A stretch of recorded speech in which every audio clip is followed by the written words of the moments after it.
Hello students, आज हम पढ़ेंगे क्लास 11th का फर्स्ट टॉपिक जो हमारा प्रैक्टिकल टॉपिक होता है, that is accounting equation. Accounting equation समझने से पहले अकाउंटिंग इक्वेशन के 3 कॉन्सेप्ट्स को समझना बहुत ज़रूरी है। तो पहले हम वो 3 कॉन्सेप्ट समझेंगे जो अकाउंटिंग इक्वेशन में हम यूज़ करते हैं। अकाउंटिंग इक्वेशन का पहला कॉन्सेप्ट है एसेट्स। अगर आपने पहले के थ्योरेटिकल चैप्टर्स पढ़े हों तो इसकी आपको नॉलेज दी गई होगी कि एसेट्स लायबिलिटीज़ क्या होते हैं। एसेट्स क्या है? कोई भी प्रॉपर्टी जो बिजनेस यूज़ करती है to earn money, that is asset. Okay, so any property which can be sold by the business to earn money is asset. Business जिस बिल्डिंग में हम रन कर रहे हैं वो एसेट है, जितना फर्नीचर हमारे पास रखा है वो एसेट है, स्टॉक जो रखा है बिजनेस में वो भी हमारा एसेट है। तो इसके एग्जाम्पल्स क्या हो गए? ऐसे कोई भी चीज़ जो बिजनेस में हम सेल करके मनी अर्न कर सकते हैं, that is our asset. So example is building, furniture,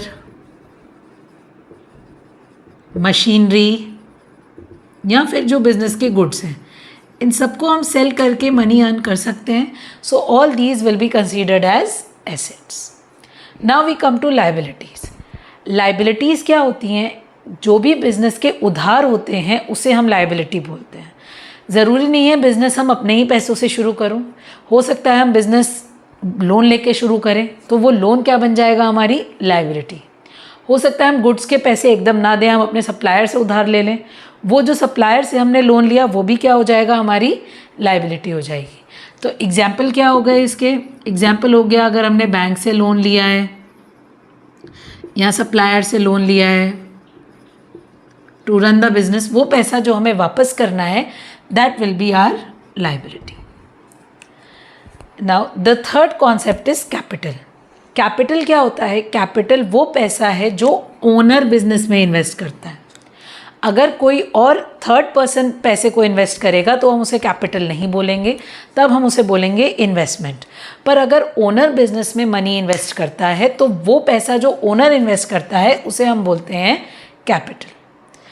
in 3 concepts को यूज़ करके हम अकाउंटिंग इक्वेशन बनाते हैं। तो एक बार देख लेते हैं दोबारा से तीनों कॉन्सेप्ट। पहला है एसेट। एसेट मतलब कोई भी ऐसी प्रॉपर्टी जो बिजनेस के पास है जिसे सेल करके हम मनी अर्न कर सकते हैं, दैट इज़ एसेट। लायबिलिटी वो पैसा जो बिजनेस से उधार ले रखा है जो वापस करना है, that is our liability. And capital वो पैसा होता है जो ओनर बिजनेस में इन्वेस्ट करता है। Money which the owner invest is capital.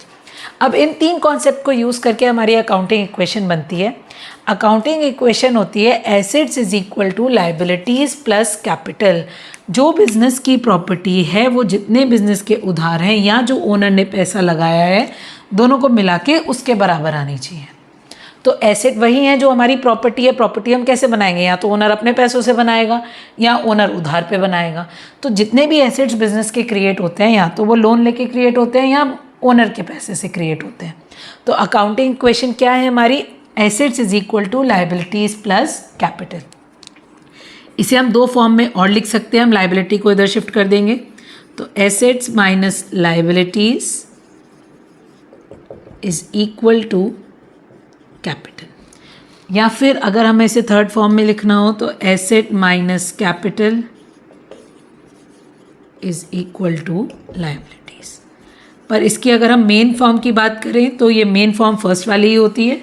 हम इसे ही डिस्क्राइब करते हैं। हम इन दोनों को सिर्फ यूज़ करते हैं फॉर्मूले में टू कैलकुलेट द आंसर्स, हम इसे पुट नहीं करते हैं।